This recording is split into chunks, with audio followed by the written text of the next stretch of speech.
You excited?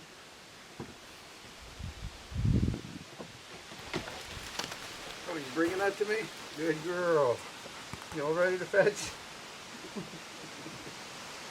That's a good girl. Okay. Go see Mom.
everybody, Sean James here. Welcome back to the cabin. Well, it's been a while since I was here last. It's been 2 weeks since I left for Alaska. If you watched that last video, you would know that. You would have seen me leaving and a couple of clips that I put in while I was still out there actually. So I arrived back here at the cabin 2 days ago. Spent a day downloading a ton of footage, ton of video footage and still images. Probably, well, it's 1.2 terabytes worth if you know what that means. But essentially, it's got to be at least 12 hours, I would say, of good footage that I still have to edit into videos. So it's not going to, I might put a couple of clips in this video, but I'm not going to have time to edit them into full videos because I'm trying to settle back in here and get back to work. I also filmed a video yesterday, me unpacking my gear on the front porch, getting all this stuff put away out of my bag. So I went through that gear, all the stuff that I brought out with me, including camping gear, hiking gear, photography equipment, and all that kind of stuff. So if you're interested in that at all, you can go over to the other channel and check that out. Probably won't be there though if you're just watching this current as I release it on Friday. I'm thinking by the time I get around to editing the footage from the trip, it'll probably be, I'm guessing, another, I don't know, 2, 3, 4 days after this video is released for this first videos, but I am releasing all 12 days, so at least 12 videos on that channel, then a couple of videos on this channel. So that's going to keep me busy. I am trying to get things done quickly here as well. So last time you saw me, I was actually on this roof, putting the boards down, nailing it together, nailing the boards down, and it was really hot before I left. So that day I was getting dehydrated, so I actually shut it down early. I didn't do any more work on the roof here before I left. So today, finally, it took me all day to finish this thing off. It's getting close to dinner time, and I just finished nailing the boards down. So tomorrow I will be waterproofing this and putting the finished roof over top of this. Hopefully I get it done before the rain comes in tomorrow afternoon or tomorrow evening. They're calling for thunderstorms, and we actually could really use the rain here. My buckets are almost dry. The garden's still doing well, the vegetable garden, quite well actually, but it definitely could use some rain. Like I said, this is me settling back into the cabin. Got lots of work to do, but I'm settling in and kind of relaxing, like feeling sort of rejuvenated from the trip, but also re-inspired.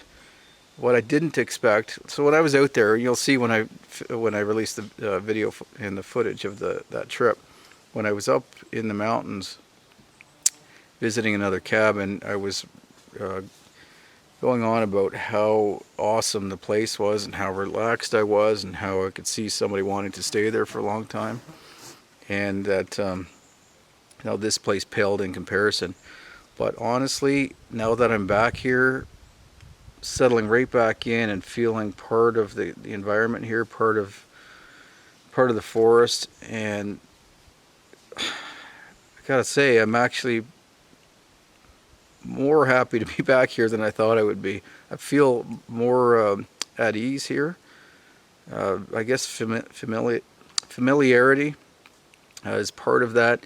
The forest that I'm used to, the water systems that I'm used to, the weather that I'm used to. Of course, being back with my family in Cali probably plays a big part in that. But as majestic as the landscape was out there, and the cabin, how interesting the cabins were that I visited, I actually do prefer where I am right now. And I love my cabin. I love my land here. I love the area. I love the access that I have to other parts of this province that I live in. Lots of places, lots of natural beauty here that I get to enjoy and experience every day. And that's part of it too, being back in the forest every day, living basically in the outdoors. Nothing compares. I'm so thankful, so grateful that I'm able to do this each and every day. And yeah, I wouldn't trade this for the world right now, at least. That being said, Alaska is a beautiful place. There's incredible wildlife, incredible living off the land opportunities there. The fishing game is just so abundant and so big and plentiful. It's overwhelming actually, and I love that, and I definitely want to return. I want to go back and experience more of that and explore more of the land. But I'm happy here as well. I'm happy to be back here, and I'm looking forward to having more time here and immersing myself more and more into this environment. So interesting perspective. I'm glad I'd made the trip, and I'm glad I came back, and I'm feeling as connected to this land and to this cabin as I did before I left. Anyway, I'm going to pack up my tools, and I think I'll take Cali for another swim like we did yesterday. It's still warm out, and yeah, just clean up. Part of what I've felt too coming back here is that I've got some construction debris, some mess. There's some stumps down here. The porch is coming along, but the area in front of it's looking a little cluttered and messy. I'm feeling like the aesthetics of the place needs to be improved a little bit, just so that I feel better when I'm here. I feel better when I walk out that door, and that I don't feel like it's too disorganized. So I'm going to spend some time cleaning up all around the cabin, the kitchen and the sauna, the outhouse, the vegetable garden, get all those areas cleaned up, make nice neat paths everywhere. Not in a hurry. I'm not in any hurry to get that done. It's no rush. Might take me a year, but I really feel strongly that I just want to get the immediate area around the cabin cleaned up and as comfortable and safe and clean as possible, and then start setting out and exploring more of the area. So that is it's not it for this video. I'm actually just going to shut it down for tonight. I have to go through more footage. I think I'll start editing this video and the videos from Alaska, and then get back out on the roof tomorrow and get to work. So I'll still be continuing probably another day or two of footage in this video. Yeah, so anyway, I will see you in the morning if I don't film any more tonight. Where is it? Where is it?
brutally hot.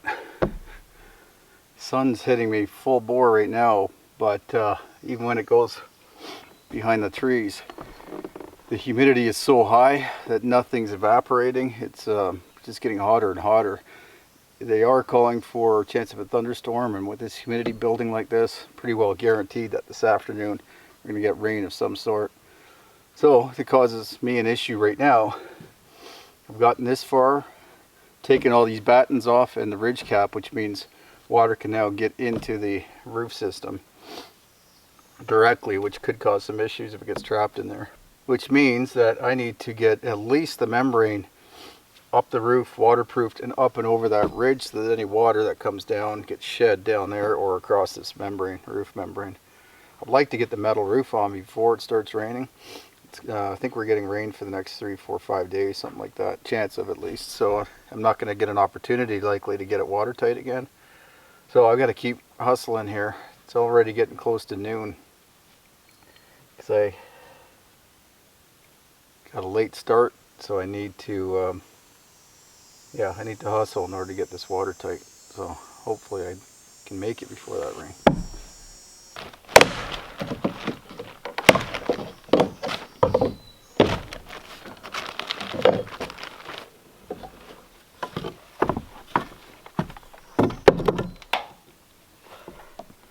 Now that I'm cutting this chimney open especially, I'm going to have to get that reinstalled and recaulked before the rain. Otherwise the water's going to go down through the chimney as well. Might get a lot of rain inside if I don't hurry up here.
We just checked the radar and it looks like that rain is coming in pretty quick.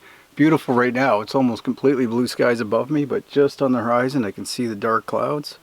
So I checked the radar and yeah, it looks like could get a heavy storm. So I'm wrapping things up, tidying things up so that nothing is out in the rain. And I got everything watertight, so I was concentrating on getting that done. Battery died, camera's on the roof with me, and I've just tied up loose ends quickly before the rain came, so didn't catch the last bit of it on film. But I'm not complete anyway. I'll film maybe a little bit more of me just finishing up. There's 2 panels that I have to put on, 2 ends. I need to put the ridge cap back on and then screw down all the panels. They're just kind of tacked in place with nails right now. Everything's caulked. We've got the chimney sealed back in. So yeah, watertight just in time for the rain by the looks of it. Callie's just sitting there looking at me all tired. I was thinking about what I was talking about last night with the, you know, how it was nice to be back here at the cabin and how I realized how much I still like this despite the fact that it was so majestic out there in Alaska and at the cabin that I visited. And I realized going over some footage last night from that trip as well, that I think the reason is that not only am I more familiar with this cabin lot, this land in particular, but this entire landscape, eastern woodlands, is what I'm used to. But I think more than anything, I realized looking at those grand mountains and big ocean scenes and everything in my videos, that we don't really interact with nature at that level, that grand level. We interact intimately, so up close and personal with, you know, with the environment.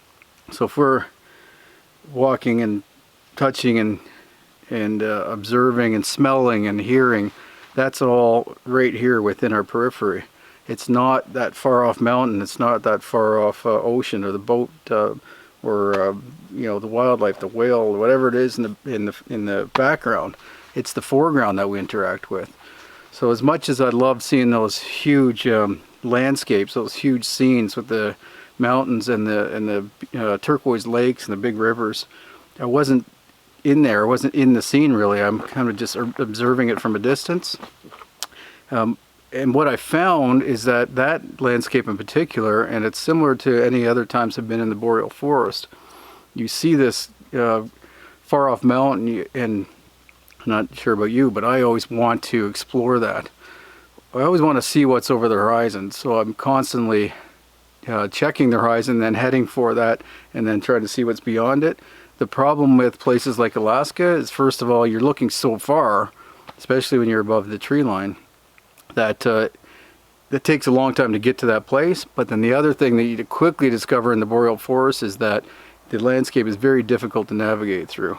Sometimes with a spotting scope or even the long lens on my camera, I was spotting doll sheep and moose and bear far off, like miles away. It would actually take a long time to get to that, so I can't interact with those animals personally and closely in any short amount of time at least. And then the other thing is the terrain is so difficult to navigate. It's so rough and wet and higher than it looks. There was many times on this trip that I looked off, saw an animal or saw a vista that I wanted to go check out, a mountaintop, and I started in that direction and I got part way and realized what looked like grass from a distance was actually up to 5 feet, sometimes 6 feet tall vegetation. Either grass or blueberries, willows, especially willows, cottonwoods, all manner of things that are very difficult to walk through. The ground is all spongy, mossy, and I'm not sure what this plant is with the little funny shaped leaves, but that the stalks of that are really thick. It's some kind of bush, so it's shrubby, and just tears at your legs, so it's not easy walking at all. Here it's different. Here it's quite dry. The forest, even when it looks thick, like over here where Cali's sitting, it's all small saplings growing up, mostly maple saplings, and they're still easy to walk through. You can still walk on dry ground, and I can pick my way through it fairly easily. So that's different. So I'm finding that I can interact with this landscape on a more intimate level and more comfortably than I could out west. Now, doesn't mean I don't like it and love it out there. It's beautiful. I would go back again in a heartbeat. Many other places similar to that I'd like to visit, but it's not a replacement for here for sure. And I don't think after that experience, that reminder, that I'll be leaving this cabin anytime soon. I think that's the bottom line. I just really love it here. Love what I'm doing. I love the buildings that I've built and the future plans for here and my outpost camp. I'm really looking forward to continuing to make this place more comfortable and more livable, and just spending more time here and exploring more of this area. So I just thought I would share that with you before I shut the video down. With this rain coming in, what I'm going to do, I'm going to go inside, finish editing this video, even though it's not really a complete project or wasn't really all that interesting and long. I have to get it done anyway, so I'll take advantage of this wet weather to do that. But more importantly, I'm going to get into the other footage from the Alaska trip so I can get a video out in the next couple of days as well. Probably on the other channel. I'll let you know here as I'm releasing videos on both channels, so that you can follow that story along. Yeah, so that's it. So I'm going to wrap it up now. I'm going to head inside and get editing, and I will see you up at the cabin next time. Take care.